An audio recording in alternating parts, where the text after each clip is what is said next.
we've moved away in the unit I'm in and the special operations world in some areas. Instead of saying fitness test, it's readiness evaluation. Do you have the prerequisite skills and capacity to do commando things? And so there's a buy-in to where you have to pass a minimum standard, and after that, it's extended scale. But those movement demands and those time domains are based off of real-world mission analysis of 22 years now for us. And that's where I think it's hard to do at scale, but that's what we went with.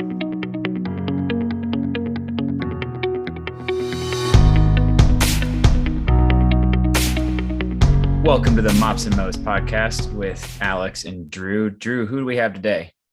Chris McNamara, friend of the podcast, friend of the two of us. He's 20 years in Army Special Operations, and he is the owner of Evolution Athletics, if you've been around Fort Bragg, North Carolina at all.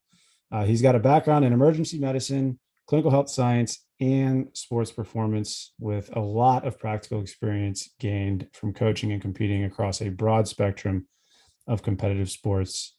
Currently, as part of his work at Evolution, he coaches dozens of athletes from around the entire military, obviously with a heavy emphasis on special operations, including, which is interesting, some of the first women to earn their Ranger tabs and Green Berets.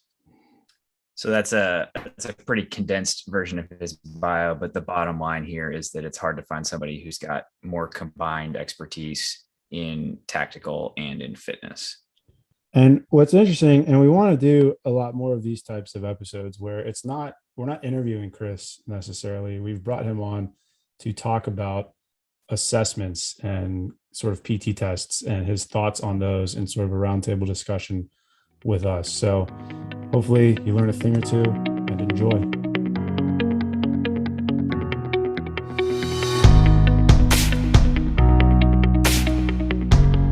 And it's incredibly timely because Alex, you just texted me that article I'll post if you guys have seen this, but what was the title of it, Alex?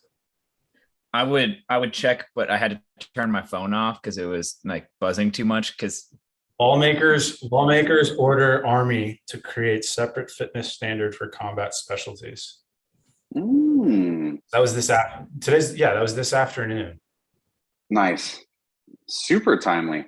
I didn't even know that. I didn't even know that was a thing. I didn't either until he texted me. But so how, Alex, you know the answer to this maybe. How long have they been working on the ACFT? that depends on what you consider the start of working on the ACFT. I know.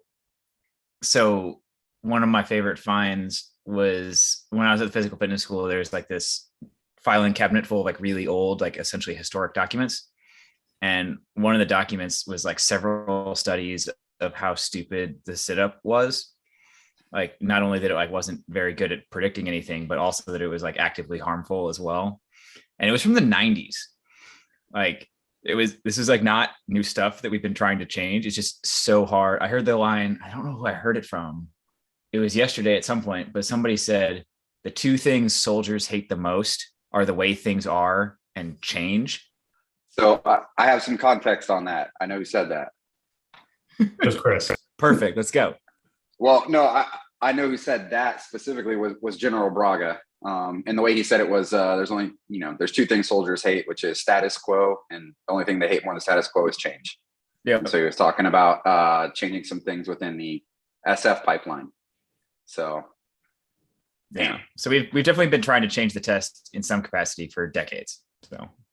So decades of work, and we finally, I mean, they went live with it this year-ish. And now, as of today, which is the 15th of June, they're going to change it again.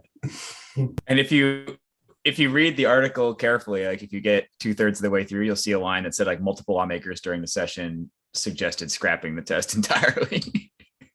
That's an interesting point, because I've had this conversation. This may have come up actually, Alex, when we talked to Nate, but if you even need a test, and I'm interested in your thoughts on this, Chris, because I know in different worlds, different tests do different things, but like I've heard it through the lens of technology. And the argument basically was that if you have technology that's good enough to give you like real-time information on, performance, which is a whole different conversation, but if you have that in place, you don't necessarily need some arbitrary test.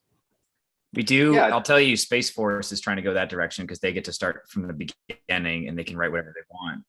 Yeah, you beat me to it. They get wearables, right? And that's their metric, is that they're just active. Because then you could ask, what does the test elicit? To Alex's point earlier, like if the test isn't going to elicit either a trait, an attribute, or a competency that is transferable to the job, why are we doing it, right? And so that's where I think, to Air Force's or Space Force's point, like if you got the wearables and activity and health and wellness is your metric, because there's no transferable thing to a Space Force mission demand. All right, I think there's merit to that conversation.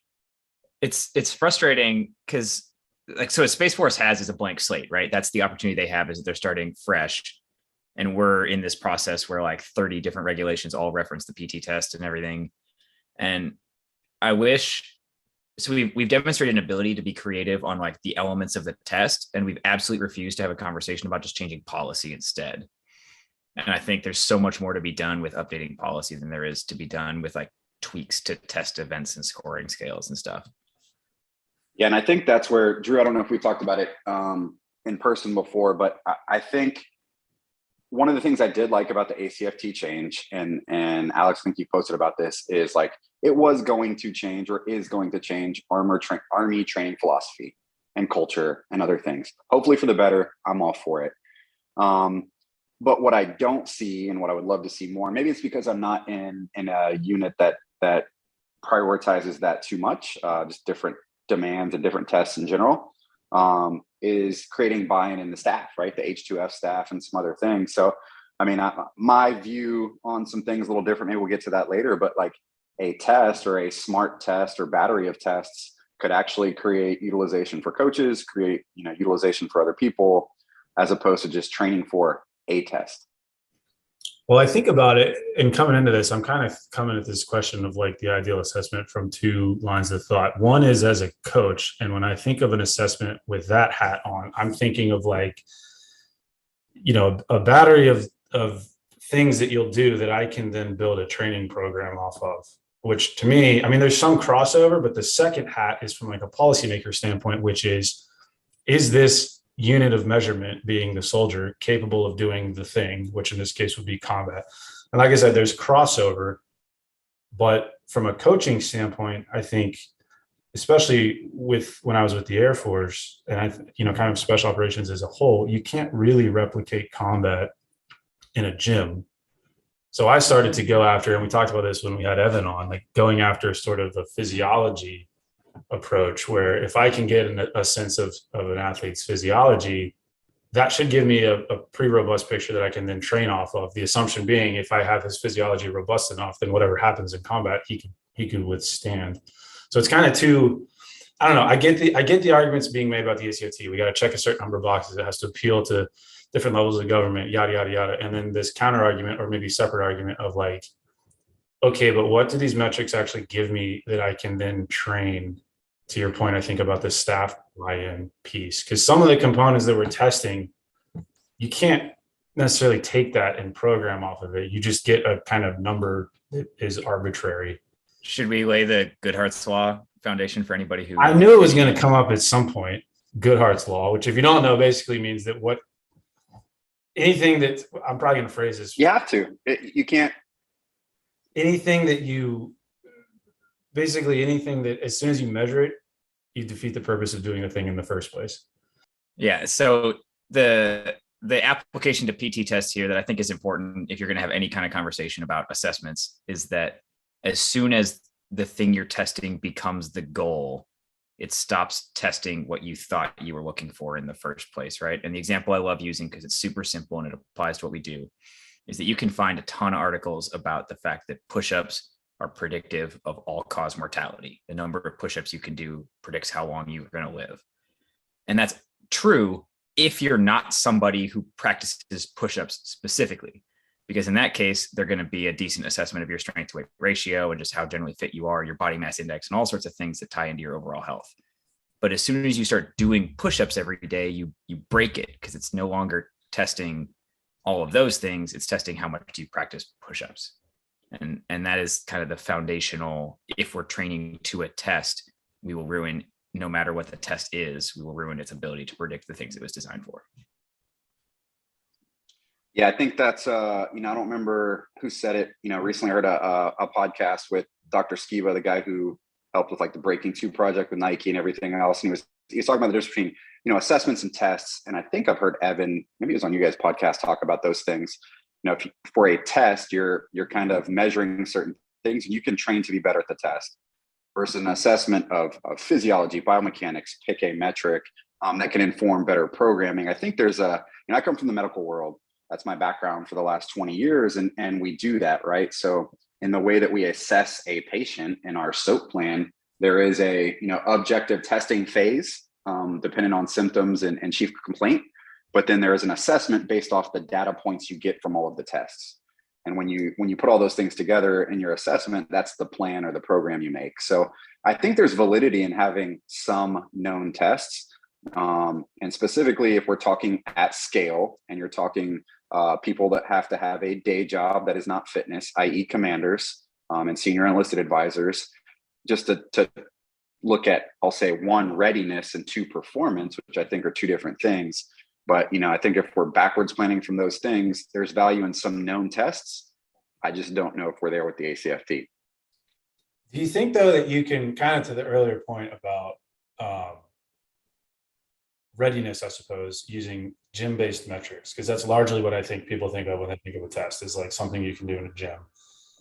And for me, at least on the strength coach side, I saw time and time again, guys would do whatever test I put up on the whiteboard, whatever metric. I think of like Jim Jones days where it's like, a 2K row in 7 minutes and a double bodyweight deadlift or whatever. And there were guys that couldn't hit those metrics, but in the after action from a deployment, like they still kicked ass. So from like a quote unquote sports specific standpoint, they were fine. Did they need to do any of the things I made up, or was I just throwing stuff on the wall? I mean, that's where for me, it becomes hard to create something that provides me anything other than a box to check. I have a hard time, I guess, putting it on paper of like, what is this actually giving me aside from my own satisfaction of saying that I'm doing a test? Yeah, and I'll tell you from kind of an end user for a while, switch to practitioner, like, I've got 20 plus years in the Army wrapping up now and 14 deployments. And each one of those was different in physical demands, right? From 10K offset walk-ins to even get to target to do your job with 60 pounds of kit. And then you go to in and out of target on helicopters, sub 20 minutes. And so what I'll tell you is, just across the military, I've seen that now. If we're being honest, a lot of tests are written for the coaches, right? A lot of things are written for spreadsheets and other things, right? But it does drive programming, and when cross-validated with physiology metrics, I think we're in a good spot. But I think I'll give you my theory here. I think a better way to approach these things, this might be sacrilege in some communities, is a CrossFit open model where movement demands and other things, and people like Alex or people like you are putting out a test at the beginning of the month, and then they have to the end of the month to complete it. And now it's a readiness function, right? So it's commando tasks, commando challenges. Alex can put his leg tucks in there if he wants. And then they have the rest of the month to get with the strength staff and develop technique and skill. And then there's bands of performance within there. And then at the next month, you pick another domain, another fitness skill or whatever. Now we're getting things that are more usable metrics, also shaped by commanders or maneuver force elements based on their job, right? A tanker demand is different than an infantry demand versus an aviator. And so that way we have a little bit of both. Would that ever buy off? Absolutely not. I don't think so. We can't sell that. But I've seen it done in some, special operations unit. And then what it does is without trying, you're getting these guys to periodize based on time of year without saying it, right? Like they come from a post-deployment cycle, and you may put something that's a little more aerobic and a little bit more, I'll say, movement quality focused. And then as you get closer to a thing, you start to add kit, you add time domains and movement demands that might be seen in their job. So how would you, because I like that train of thought, but immediately I think of like, Congress. So if every month you couldn't do it, I'm telling you couldn't do it. But I've had this conversation with a bunch of people. Like, kind of the simplest version of it I can think of that like kind of gets after that is that there would be like a menu of 20 test events that are authorized, and that when the test rolls around, the commander picks 5.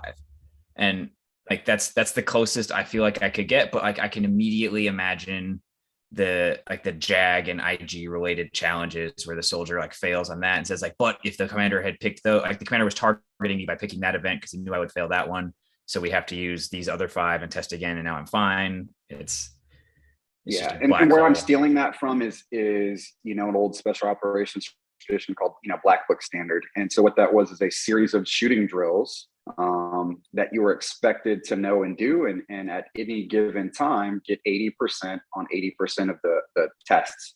Any given time, drop of a hat, do it. So they were known. You could practice them, but if you did, you'd have to spend all of your time practicing all of the tests. And then commander's discretion was, I'm going to pick these certain events and we'll test them on the assumption of an alert cycle. And then, you were banded red, green, or yellow, like red below average or failing. But for us, a lot of times it wasn't failing, it was just below average. Then yellow was average and green was above. And so it was in there. And now what I'll tell to what Alex was saying, like a lot of that also was, sometimes people just couldn't get to those ranges or couldn't do those other things. So there's some logistics. And I think that scale and for the Army and adding fitness stuff in, it would be hard. Do you think, to kind of put you on the spot, Chris, so 14 deployments, if you had to pick, we'll start easy. If you had to pick 3 events that you think would encompass your ability to be successful on all of those 14 deployments, do you think you could do that? This is just out of my own curiosity. That's tough. And I would say yes and no. If we're talking movement patterns, maybe. But when we start to add in, speed, power, weighted things, I don't know. So really, if you want me to get into it, a weighted upper body pull of some sort, and I'm going to break tradition here from a pull-up and say a rope climb, because there's fast roping and there's building climbing and all sorts of other things. And I think every commando or soldier should be able to climb a rope, maybe not a pull-up, but you can use legs on. And if you have a good technical rope climb, you could do it. Locomotion, and I don't mean a 5-mile run. And I also don't mean pure all-out sprints. In combat, you move as fast as you effectively can engage, right? And if I'm moving a 10K offset infill, I need to be able to get to target and have the bandwidth mentally to have precision fires and to think critically under duress. So I'm not ever going to go near red line unless the situation depends. So I'd say, movement, locomotion, whatever. And the last thing, I like squatting. So I would say so just from some of the demands on the lower body that have been placed upon us and loading the spine that way. And as you look at me now, as an older guy, there are a lot of issues with people who spent years under load. And I would say arguably from a bracing and diaphragmatic function piece, we're not able to do that without hurting themselves. So I don't mean max effort squat either. Because here's what I'll tell you. I've never done a 2-mile run into or off of a target, but I have done a 400-meter sprint off of a helicopter to a door to do that, and then done some stuff. I've also never done a max effort lift on target.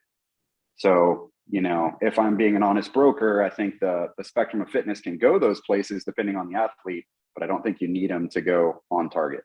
See, you say that, but I've seen you squat a lot.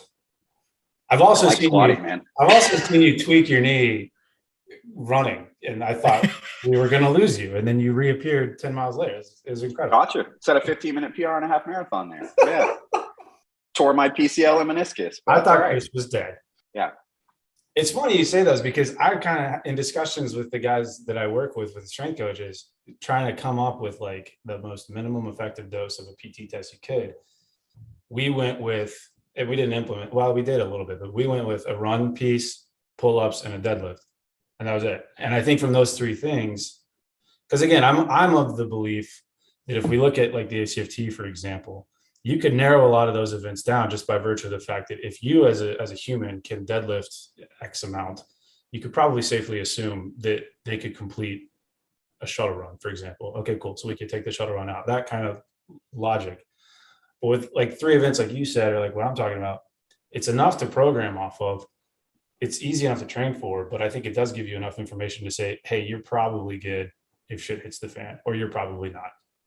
Yeah, I agree. And I listen to you guys' podcast with Nate Palin. I don't know the guy, but when he was saying like there's some human functions that soldiers should be able to do that arguably we can't. That's a different discussion, but I think those things are all very good. And so like from equipment demands, because I know I've got a bunch of guys that I work with from all across the country, and some of them just don't have equipment, right? So you say a rope climb, some people just don't have that. But a pull-up bar, a place to do a deadlift, and a place to move are good. Now here's where I think a lot of these soldiers push back on ACFT and other things is what they see in their daily life of a tanker, an aviation person, or in the special operations realm. They can do most of their job tasks fairly easily, and they've never been, I'll say, stressed in those areas quantifiably. And I'm not talking about just stress events or selection events, but a lot of them have external training goals that don't match their job demands. And so there's a lot of pushback on that from the soldier. I think it's hard. This comes back to the conversation we had with Nate a little bit, because a lot of the baseline, like, are you fit enough to be an effective soldier requirements are just kind of things I wish most healthy adults were capable of. And we get into this like weird sport specificity conversation of like what your version of combat is likely to consist of. And I just like those conversations can go all sorts of different directions, and people can talk about what their job does and does not consist of and all sorts of things. But like at the end of the day, I just want like a healthy, functional adult human. And I think a healthy adult should be able to drag another human and should be able to like maintain a low level of work for half an hour or an hour or something without becoming a casualty. Like these are things that like don't require a conversation about like the nuances of what combat consists of. They're just like, what should a healthy human be able to do? But I guess that's too much to ask lately. And well, you see a lot of like, especially the ACFT, again, to use that as an example, like you can go to the website and they've tied, and I know why they do this, and I saw this happen with the Air Force, but they'll tie every single event to like a combat task. And some of them, okay, cool. Like the deadlift litter carry is one that always comes up. But to your point, I almost wonder if it's like, are we doing that because it makes sense, or are we doing that to cover ourselves because we don't think people can do this thing and we want to be able to protect it and say, well, the reason why we're asking you to is because it looks like the thing that you do when you're at war.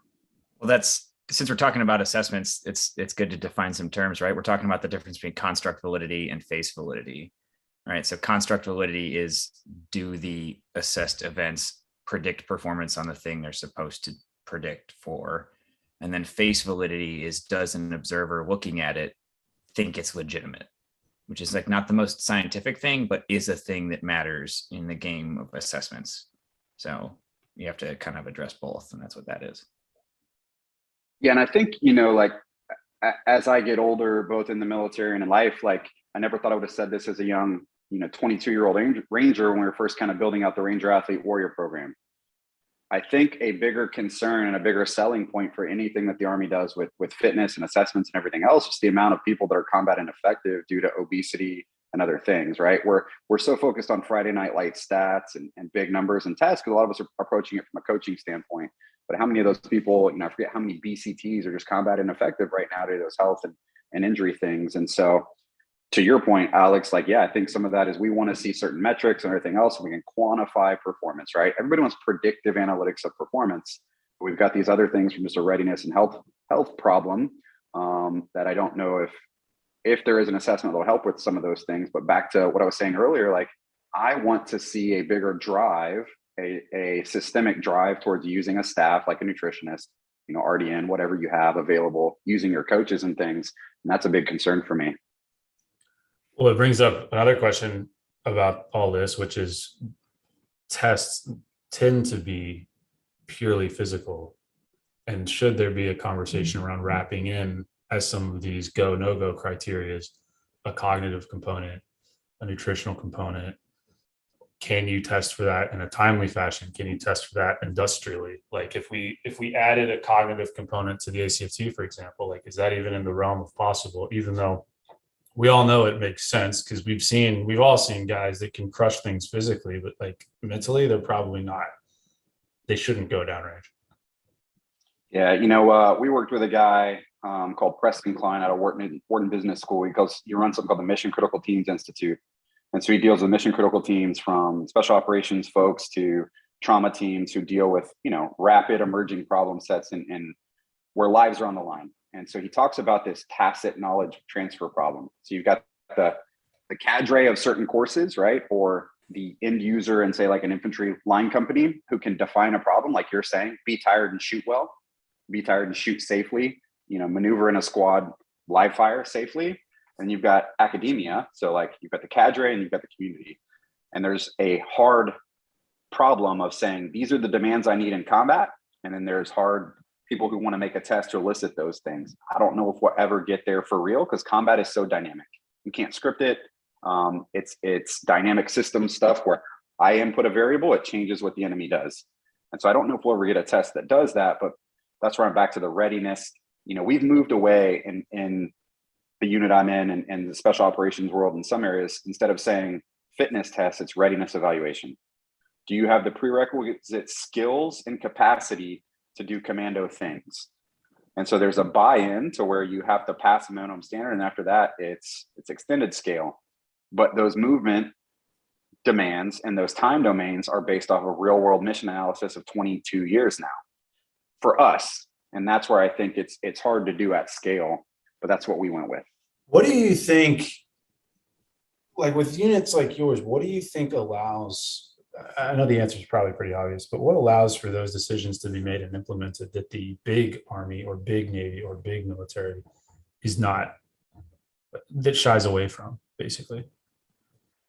Okay, so I'll say that first is from a organizational and cultural standpoint, it's bottoms up, right? So the person going in the door drives what the organization is doing. I don't know if you can scale that, quite honestly. And then the second thing is maturity of the individual.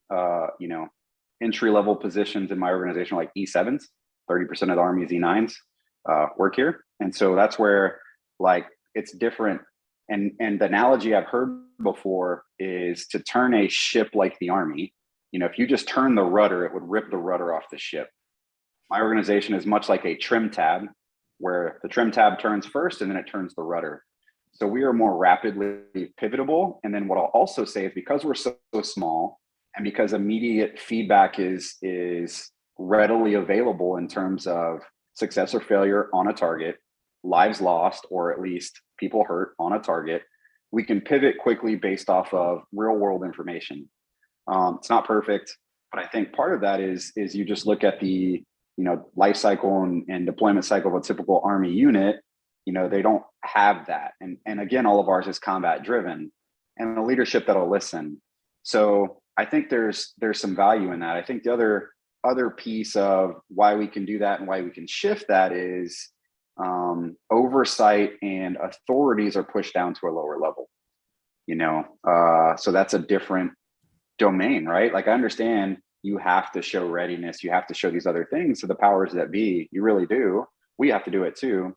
But when the decision making and the I'll say authorities are pushed lower, you can get away with some of that because they're able to see those things faster.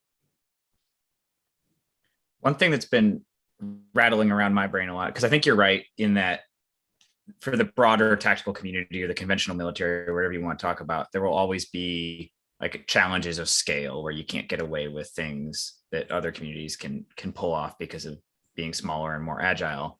But we have some assumptions that seem to be acceptable in the conversation. And one of those is that it's a zero-sum game where like any fitter you need soldiers to be, they will become like commensurately less tactically competent or technically competent, like as though they are achieving 100% of their potential with the time that they have. And they were going to have to sacrifice some supercritical job training to get 5% more physically fit. And it's frustrating because that's obviously not true. Like if you've been to any conventional military organization, they're not maximizing the time they have. And there's tons of information out there about kind of the mutually beneficial outcomes of getting fitter and healthier, right? Like even if your job is completely technical, it's entirely sedentary and you work at a computer, if you get more aerobically fit and a little bit healthier, you're going to be able to think more quickly and adapt to stress better and all of these things that help you perform at the technical components of your job.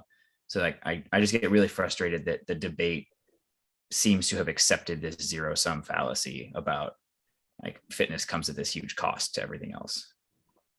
Yeah, I think you're seeing a lot of these other organizations, both in the military and in the corporate world, who truly value their humans, right? So that's one thing. They will balance them out, right? They know a coder at Google will be better at his job if he's a healthier individual.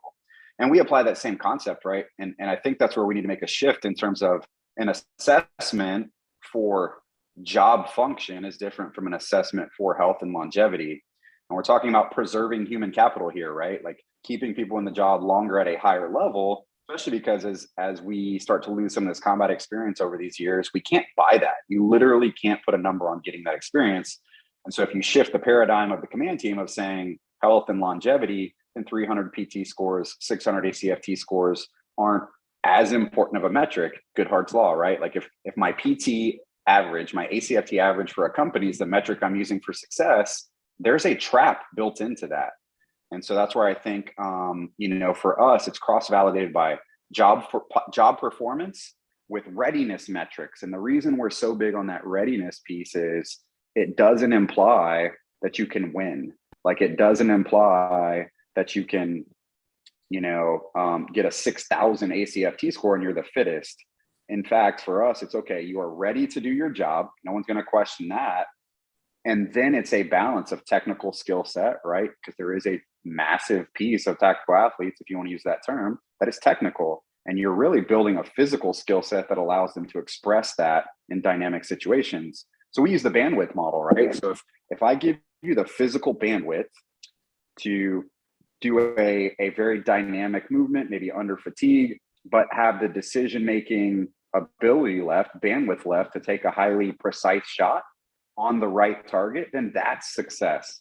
And so anything more than that, arguably, is taking away from technical things. To flip it, the other way, Alex, is like, okay, you're in the gym 6 hours a day to win the ACFT, but your marksmanship is suffering and decision-making and all these other things. And we see it, right? There's a tipping point with almost being too fit. They're also injury prone, especially longevity. As you're old like me, those miles add up, right? I think we've already referenced Nate like 2 or 3 times in this episode. He'll love it. But his version of that is that we, like, the human performance team's job is to make sure that for the soldier, the operator, the tactical professional, whoever it is, that the hardware is good enough that the software doesn't crash the system, right? We don't need to get the best hardware in the game. We need to make sure the hardware is good enough that the software can do its job, and the software being those technical skills. And it's just a hard conversation to have. Well, as I'm sitting here, I'm starting to fall more in love with the idea of, and I know there's obviously a ton of pitfalls with this, but if you were able to create kind of a mission essentials task list, but the physical piece of that was just a living document that commander, so you wouldn't necessarily, and again, I realize I'm living in la la land here, you wouldn't necessarily have a PT test that you had to take, every 6 months or whatever, but every soldier would be aware of the fact that they had to be able to pass any of these things at any given point. Same as we do with like body composition, right? If someone assumes that a soldier is not going to pass height weight, at any point they can pop them with that and they can do high weight. So you could kind of make the case that, why don't we take that a step further into the physical world? The argument should be on what movements should be included on that list, broad enough to where you don't run into this Goodhart's law scenario of just training for these like 5 events, but specific enough to where if at any given point the commander says, hey, I don't think you're proficient enough at these things, here's your test. I think, again, not realistic. I see the holes in it, and I see the congressional folks like freaking out because, the legalities of it, but it'd be a cool concept to trial. Maybe it's also better for the coaches, right? Because exactly. Like if you have to pause your programming for a week to conduct this massive battery of assessments to re-benchmark somebody to continue your programming, you've kind of overdone it, right? An ideal assessment environment is if you can just sprinkle the assessments in with the programming and make sure you're on the right track, and that would allow that. Yeah, and I think it also switches the approach to physical training from being the best at those events to triage. Like, what are my limitations, right? And so that's what assessment should do. It should highlight your limitations more so than your strengths. And then allows individualization to a degree. Okay, so if there's a group of people within a platoon that just needs help with upper body pulling, well, we can focus on those things a little bit more. And it just, from a systemic point to what I was saying earlier, like people are going to utilize their coaches more. People are going to, and what's going to prevent, I think, theoretically, is people, hiding the things that they suck at because they don't want to be embarrassed in front of their teams. And more importantly, creating a culture that's like, hey, we have limitations, we have gaps, let's get better at those things. And then, we default to our default network mode, or our default, fitness mode is we have the least limitations. And that's what it comes down to, right? Like I was saying earlier, I've never done a max effort lift. I've never done a 2-mile run into target. But if I can't do prerequisite commando tasks, I will fail. And that's where I think we could, from a culture, say, okay, here's the 20 movements you have to do, a pull up, a whatever. And I'll even stratify it more, MOS or combat proximity band specific, much like the ACFT FT was talking about. So now not every pack clerk in the Army is being told they have to max the deadlift for their job, but there's relative benchmarks, right? There's levels. And then if we want to incentivize it, because that's another thing I'm big on, we want to incentivize levels of fitness, we can now say, hey, you've achieved across all 20 movements or across all 15 tests, you've achieved a black belt status, right? Lean Six Sigma, or pick a thing. And now they can do that. And what that then highlights to commanders is my company is pretty bad at vertical pressing, because we do a bunch of horizontal. And then if he really wanted to, he could target that, right? And maybe he doesn't have to because of their job. So I think it's just a more informed way to approach triage for fitness. I think the bands of like MOSs or positions or unit types thing is valuable, but I was just having this conversation with a friend. The easy button is to like categorize MOSs into different categories. And that's what we initially had with the ACFT. But there's so much variation within an MOS depending on the kind of unit they're in, right?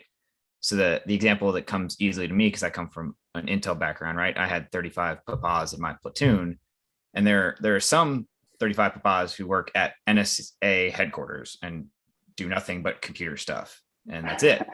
And there are other guys in the exact same MOS who are attached to like ODAs or like going out with the infantry guys every day. Like, and that's the same MOS, but wildly different physical demands of the job.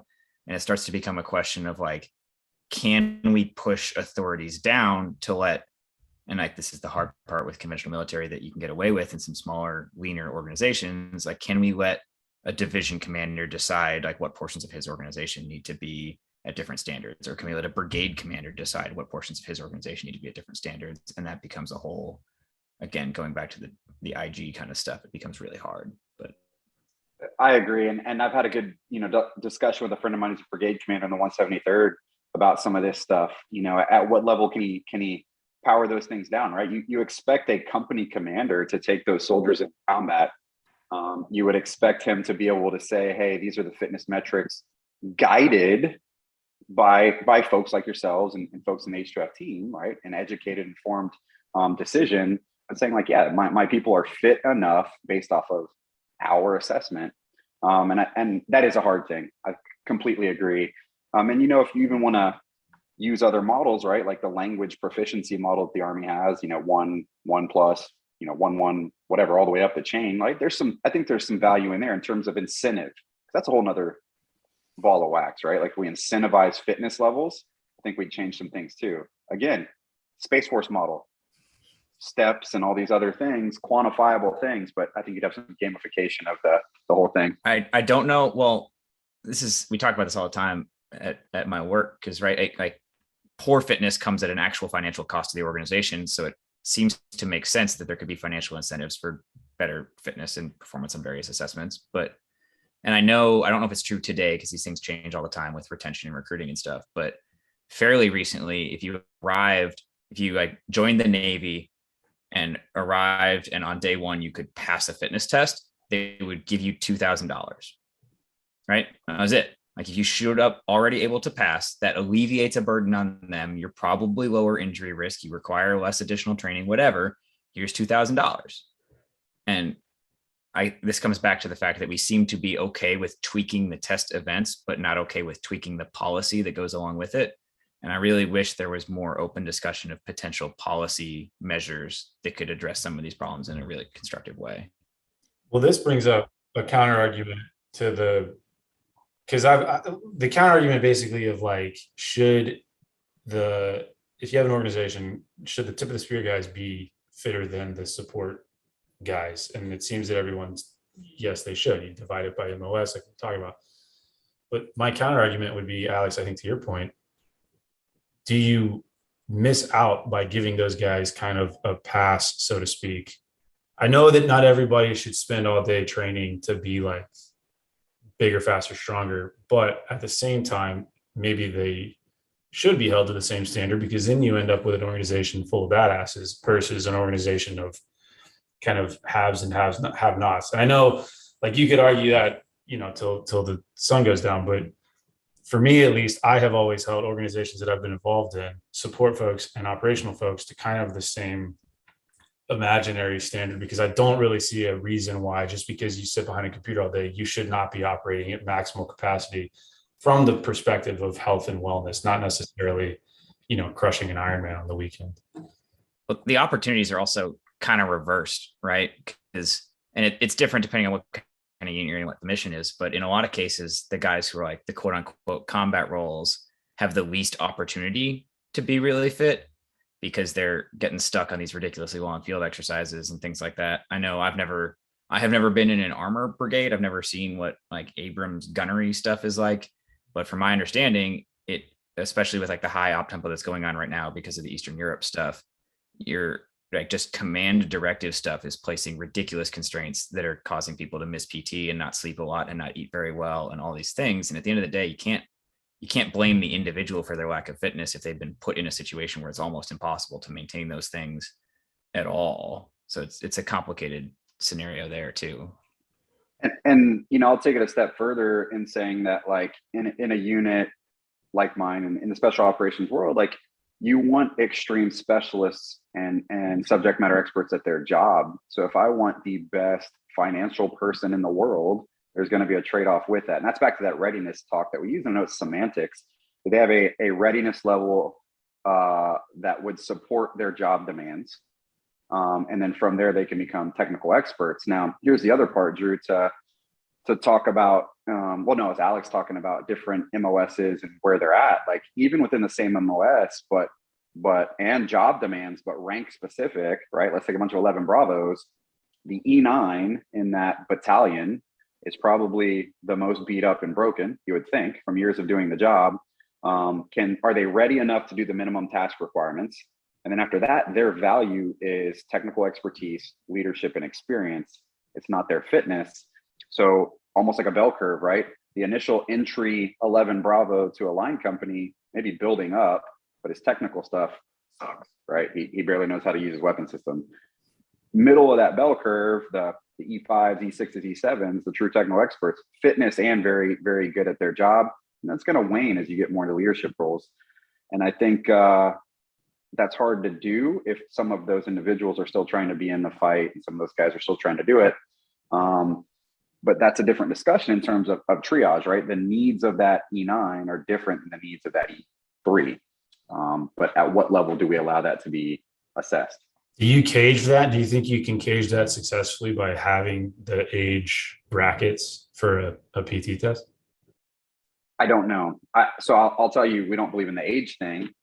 But that's why we say, okay, hey, expectations, red, yellow, green, right? Above average, below average, average, given that certain population. And for a senior individual to be below average from a fitness standpoint, balanced out by, right, cross-validated by their marksmanship and their decision-making in tactical settings.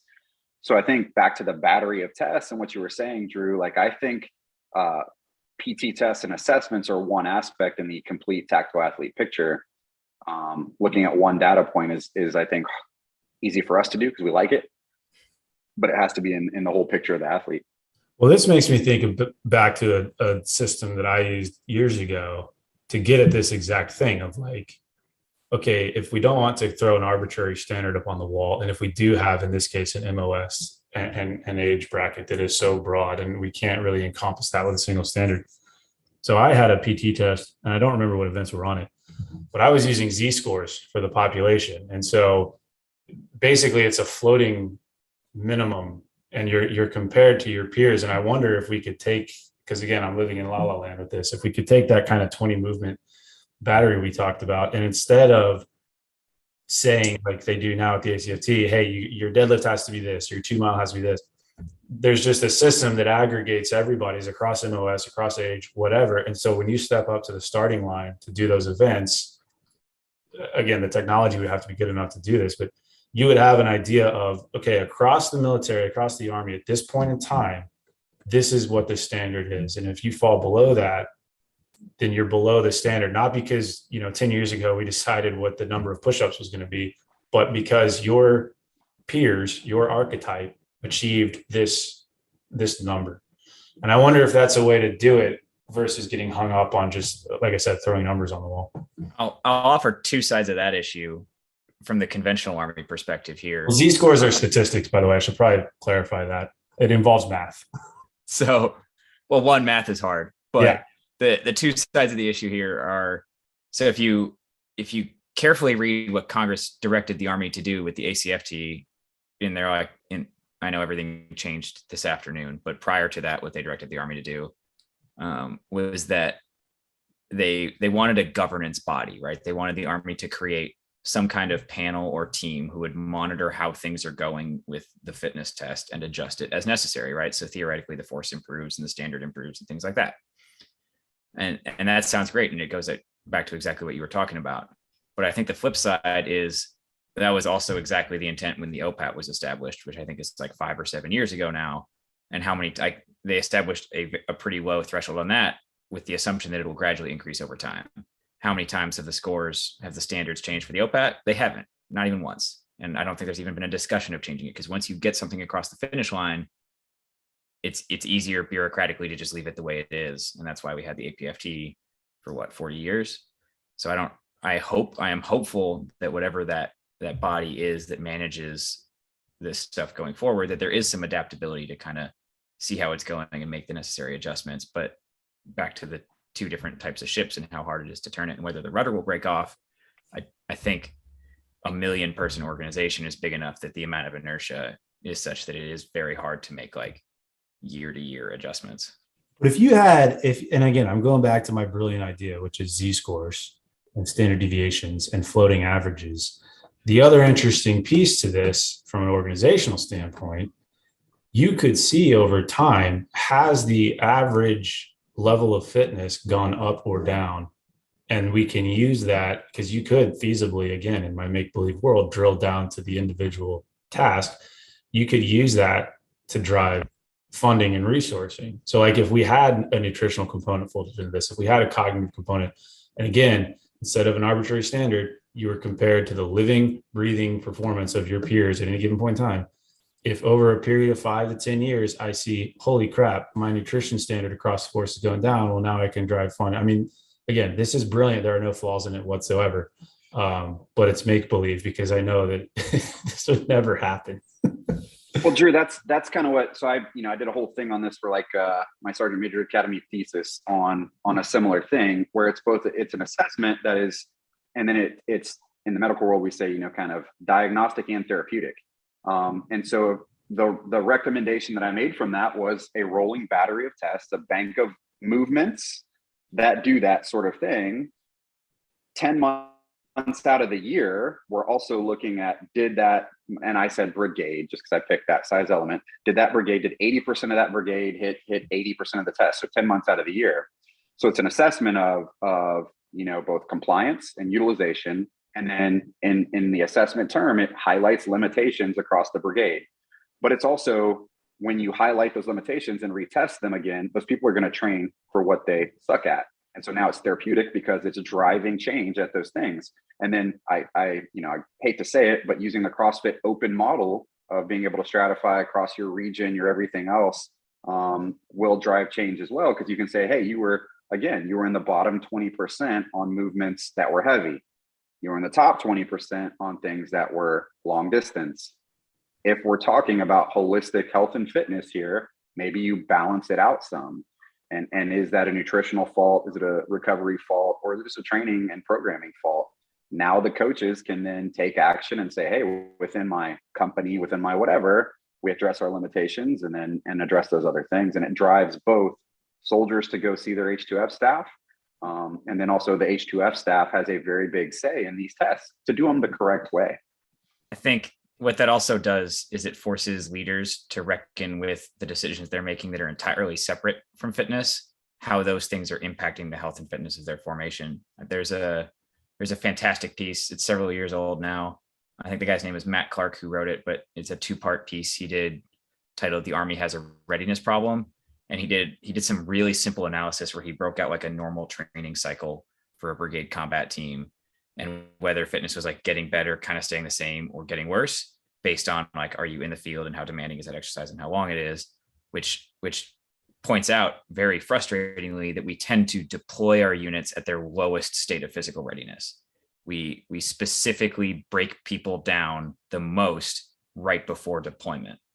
And I think some kind of like rolling ongoing assessment where you're getting like relatively quick feedback, whether it's like a month or two after the fact, would force leaders to kind of pay attention to that and say, hey, like maybe the price we're paying of training this way is producing outcomes that are not what we were hoping we were getting. Well, Alex, I agree. And I also see it from another viewpoint here. Something that you have been posting about a lot recently that's always blown my mind is the, early morning PT block. And then more importantly, I'll take it a step further. Why 5 days a week? If we can do minimum effective training an hour and a half, 3 to 4 days a week, we can buy back time on the other end and at certain times of day. And again, if a section highlights that they are above average on a lot of things, the incentive is now you don't have to spend as much time training with the group, and you can now get better at your job, get better at things, or just buy that person back time. And so while it's not monetary or anything else, I think there could be some hidden incentives built in there saying, like you guys were saying earlier, like you pass a PT test at initial entry training, cool, $2,000. Well, okay, you guys are passing all your tests and you're above the 80th percentile, 90th percentile in all given domains. Well, you're doing things on your own. I don't have to control you. Here's your free time back. Here's your other time back. And then, yeah, there's a lot of competing demands in the Army from all the required training plus events. Now we can give them back some time and space because they've proven quantifiably through a broad spectrum of tests that they're ready to do their job. Do you think if you do that though, you have to, the downside of not meeting that standard has to be more severe? Because I see people fail the ACFT and, 2, 3, 4, 5 times, and there's really no downside to it. Because I'm really drawn to this idea of kind of a floating PT concept where it's not, strictly in the morning. It's not a particular amount of time. As long as you're meeting this standard, then you're okay. And we can kind of extrapolate best practices in terms of time management, et cetera, et cetera. But there has to, I think, be pretty significant downsides if you don't meet that standard because you're being given so much freedom on the other side if you do meet the standard. I don't know. It could be meaningless. I think there's 2 approaches to that. One is, again, transference of these tests to real job demands, right? I'm going against a lot of Army and especially senior enlisted doctrine here when I say I don't care what my finance guy gets on a PT test. I really don't, but that's another argument in and of itself. But yes, if we're saying fitness levels and all these other things are prerequisites to collect your paycheck, then yes, I think there has to be some negative impact if you don't meet certain demands. But I'm also not a big fan of cookie cutter anything. So I don't know where that lies. I don't have a good answer for you. Can you imagine if you could not collect your paycheck until you passed the monthly PT test? Dude, this would be. We do that. We do that with language. Yeah. Right? If you don't show proficiency in your language at serial cyclical tests, they take it. Like they take your stuff away. But that implies you get incentive pay for being a 1, 1, 1, 1, 1 plus 1 plus 2 all the way up the chain. So I get that. I do. And I don't know how you scale that across the Army. But to me, what we've been saying is you get paid for being a soldier, which implies a level of fitness. I'll offer too, and I got this as a history lesson, and it may be the same person Chris was referencing earlier. It's the 173rd commander who gave me this lesson few months back, but where the PT hours thing kind of emerged from, because if you go really far back in history, Army conducted PT at like 10 a.m., which was a great time because you got breakfast first and rifle maintenance and then do PT and all that stuff. But the 6:30 to 8 window, like the extra half hour addition and the protection of PT time and all that stuff was a Ranger regiment creation, from my understanding, based on a decision that like competing tasks were restricting time for physical training too much. So they had to protect it. Right. And I do worry that depending on the unit, and this definitely varies on unit culture, but we have a lot of units with a lot of culture problems. I worry that if you go too far towards the floating standard in the wrong environment, we'll just step on PT every day, right? Like so many things will get in the way of it. And one of the guys from 82nd just did the math a couple weeks ago. There's 365 days in the year. If you take out all the Saturdays and Sundays, you just lost 100 of those days. And if you take out like a relatively conservative, 20 days for field training, 20 days for CTC, all the holidays, extra Donzas, whatever, you're probably PTing on less than half of the days of the year, just from like systemic things that get in the way of it. And if we start creating opportunities for leaders to be like, oh, it's flexible, whatever, we're going to do this other training instead, there is a huge risk there. So I get the reason that leaders want to protect PT time, and they're leery of the floating flexible thing for that reason. And yeah, I don't know if it was Mike. I don't know if the guy you're talking about, but if that was him, we go way back. Like actually we started, building some of the raw stuff together as my company commander. We used to do races together, but really it was that. And when we started building out raw, it was also logistics. So if I have the gym that day for my speed and power stuff and we're all flexible, you may come into competing demands for some other things. I'll tell you within the soft enterprise, other places, they have gone back to that model of when we're talking about true health of the force and pressure on the force and family. What we've tried to give guys back is time to take their kids to school, more sleep. And then you also typically do your most creative work and administrative work earlier in the morning after some aerobic work. So, let them do that aerobic stuff they want to, 0, 8 to 10, 30 or 11, administrative work, those things, high creative demand, break the monotony, go PT, go eat, and then come back for the afternoon. So that is being done elsewhere with pretty good success, but it implies a more mature individual. And to Alex, what you were saying, the checks and balance there is quantifiable performance metrics. If you aren't meeting those preset limits, you don't get that flexibility. So that's, I could see it that way because let's face it, not a lot of people enforce those, not a lot of people test the current tests. So that's where you could get into a real slippery slope. I'll tell you what, too, my life is a little different now. I'm obviously full-time civilian at this point. Woo! But pretty cool policy, right? Army civilians are authorized up to 3 hours a week for like health and fitness stuff during duty days. And we've started being a little bit more serious in our team of actually doing that fairly consistently. And it's hard. Like if you just say you're going to do it sometime today, work will take over your whole day. You have to like put it on the calendar and actually execute it. But the best meetings we have had consistently, like by far the most productive, like brainstorming sessions and figuring out problems, conversations have happened at those workouts. Like leave the office, get away from the PowerPoint, get away from the notebook and the computer and stuff, and just go work out together. And that is where we've kind of especially early on, we were all kind of getting to know each other. That's where like a lot of the relationship building happened. And then when it got into like, what are the big rocks? What are the most important things we need to get after and prioritize? Those conversations require like a little bit more fluidity and creativity. And that just flowed way better when we're kind of sweaty, picking things up and putting them down. I completely agree. I picture you squatting and talking to your spotter about like policy at the same time. It sounds like man, I just can't get it. Yeah, it sounds like what do you think about leg tucks? Like it sounds like the most boring workout of all time. Hey, come on down. That sounds awesome to me. Yeah. I think there's something to that though. We talk about it from a neuroscience perspective and evolutionary biology. Like there's something to that. And times a day we work out, and is there more harm than good in forcing people to give up sleep, get up early, leave their family, not eat correctly? to get the PT in at those hours. And so, just like anything, cost, risk reward and all those other things. But here's another one, back to the Space Force thing, is can you go the completely autonomous, trust everybody model based on their activity level or their fitness levels, right? If they're achieving a preset standard, do we have to control those things?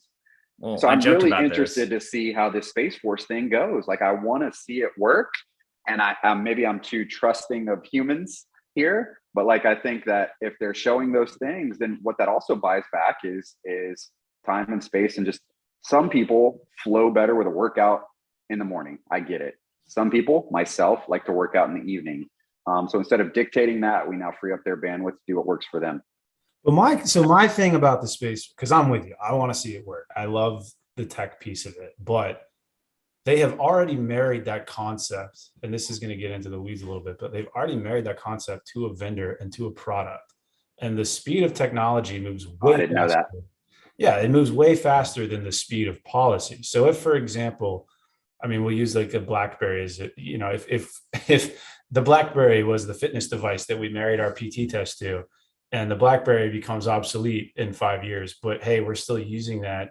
I mean, because I know, what is it? They're doing like step count and all this other stuff, but like, yeah, 2,000 steps a day was a metric that was made up by a Japanese company that invented the pedometer. Like, there's no physiological, it's good to walk more, but to hang somebody's career on whether or not they have some arbitrary metric from some arbitrary software. I mean, we just saw this in the episode that we did with the guys that looked at force plates. Like, if we eliminated a PT test for the sake of using something like a force plate, we've already seen from research that the force plate was not predictive of anything that it was saying it was predictive of. So that's where I kind of struggle with that, because I love the idea of eliminating some arbitrary test for the sake of actual physiology. But I don't think the technology is robust enough to definitively say yes or no, the same way that, like, did you lift 300 pounds or did you not? I think there's some stuff to be determined here. So I was not under the impression that they had already linked it to like a vendor and specific metrics or anything like that. My understanding was that their plan, and they have the benefit of most of the jobs in the Space Force are not inherently the most physical, but there's no gravity. So my understanding of the plan was that they're going to like essentially use whatever metrics they're collecting, whatever those end up being, to like guide interventions, right? Like, if you fall below a certain threshold on a certain thing, you're going to get pointed towards the appropriate program or like whatever it is to kind of address them. I mean, we'll see how it goes. I think it's going to be a great test study in terms of like, we're going to do this live in an actual organizational bureaucratic setting and see how it goes. And I'm hopeful that the rest of the services can learn a ton. I've joked about this from my end. I see a lot of opportunity for myself in this, in that if you see me running up and down the sidewalks in Colorado Springs with like 14 watches up and down both arms, don't ask any questions. There's a new market, but we'll figure that out when we get to it. That's what I'd be worried about, man. Like, I'd be worried about people gaming it and some other ends of that. But, like I had this discussion, it was just timely, with, Drew Morgan, astronaut, colonel in the Army right now, soon to transfer to Space Force, right? And jokingly said this to him, because he's a longtime friend, that, people are going to be running around just, swinging their Fitbits around or whatever it turns out to be to get points. And I'd be afraid of that. But I would say, Drew, I don't know if there's a way, right, with all these workout softwares that let you input what you did and what you input, each day is now a data point, not just the Fitbit they wear, tested once a month or cyclically to prove they're not lying. And I think now you've got layers of cross-validation there, the daily activity from whatever thing, the entry of the workout that they say they're doing. So now we get fitness metrics, and then validated by tests. And, we've all seen the trap of chasing VO2 maxes, chasing these other things that don't predict real world performance. We all get that, I know. So I think if you have those layers, maybe you do have a better approach and can get around people running around, getting paid to run with people's Fitbits. Well, so I pulled this up as we were talking, because I wanted to make sure that I did not like totally miss the mark on this. So this is my favorite. I love that they're called Guardians, first of all, in Space Force. So Fit Rankings is the group that they've worked with, and this is to basically make it competitive. So quote, powered by Fit Rankings technology, Guardians will create individual profiles that connect to their wearable or app, providing in-platform fitness data for any activity and allowing data standardization, et cetera, et cetera, et cetera. So again, I kind of raised this question of like, who's deciding what wearables? Are those wearables validated? We've all seen wearables that suck. Is this being used? I mean, not to go down a rabbit hole of the Space Force, but the idea, I think, Chris, to your point of having this 20 metric rolling benchmark thing and then layering data on top of that so you can inform decision making around what you're going to prioritize for your time, and then freeing the soldiers up to spend the time the way that they choose, but having on the flip side standards that if you don't meet them, there is a penalty that is significant enough to drive behavior change. Because if you're missing any one of those pieces, I think it kind of falls on its face. I do agree, and that's where I think this is all theory on my end, right? And I think that it's conceptually be awesome. I don't know if it's implementable with humans across such a wide force. I get that, but at the same time, like, I'm hoping to see what Space Force does, and I do know that there are systems right now of those things where commanders aren't so focused on red, green, yellow metrics and numbers within a system that say their readiness is a certain level. They're focused on real world performance and can let some of those other things go. That's hard to sell to Congress, right? Because there's a financial and real world implication of what soldiers do. So I don't know how we do that. This getting back to the whole topic that we're getting onto assessments here, which all bears like, what are we even assessing and what are the outcomes, right? The objectives and key results that we're hoping to get. So, I mean, if we backwards plan from that, I think we could do that with some of this technology and some of these other things. So basically, to wrap things up, we've decided that we need to do a rope climb, a run, and a squat. We need to wear Fitbits to track it, and the standard is going to float based on everybody else in your age group and MOS.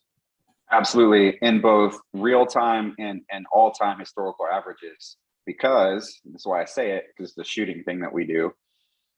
In times of like low op tempo, you would expect PT and shooting to be higher. And in times of high op tempo, real world usage, you would expect those things to be lower. So that's why that rolling average is important. But if you want to say, hey, compared to all time for the go-getters, like to be the best of all time, you can have both ends of that spectrum in there. And so let me go back to those other things, right? I know I threw those things out without context. Predictors of performance that we have found within our success within some special operations pipeline are just grip strength, right? So that's why I say rope climb, not necessarily anything else. And you said deadlift, so I do agree. And then just to Alex's point earlier about all-cause mortality and everything else, just leg strength, foot speed, keep people from falling when they're old, and keep them out of nursing homes because they can get up and move themselves to the bathroom. So there is more than just me picking things arbitrarily, Drew. That would be so sick if you could compare yourself to all time. I'm the fittest the Army's ever. Man, I could already imagine running into that dude at the freaking DFAC. Like, I'm the fittest guy the Army's ever seen. Well, here's why that's important, right? As we lose, I'll say experience from combat and things like that, there are times when true fundamentals of marksmanship matter. There are times now when speed and technology enabled shooting matter. And so when we're doing an overall analysis, you can see with iron sights where you're at. And so then if we're driving a training plan with shooting, and it's like, hey, with nods and lasers, I'm so freaking fast. But when we slow it down to BRM type needs, I slap my trigger, I do other things, and it drives a training plan in shooting, much like I'm getting at with physical fitness. It highlights the limiter. We do have to let this wrap up pretty soon, but we didn't get to one topic. So I want to proactively invite Chris back for a future conversation about obstacle courses. Because if we want to get into stuff I'm really interested in, I want to know how relevant obstacle courses is, because I'm a true believer, but it's not based on any evidence whatsoever. So I'd love to hear it from somebody who knows what they're talking about a little bit more. I'll summarize it a little bit. Our quote unquote best performers, both in our courses and in quantified by multiple time best ranger winners, have our best obstacle course times. Weird.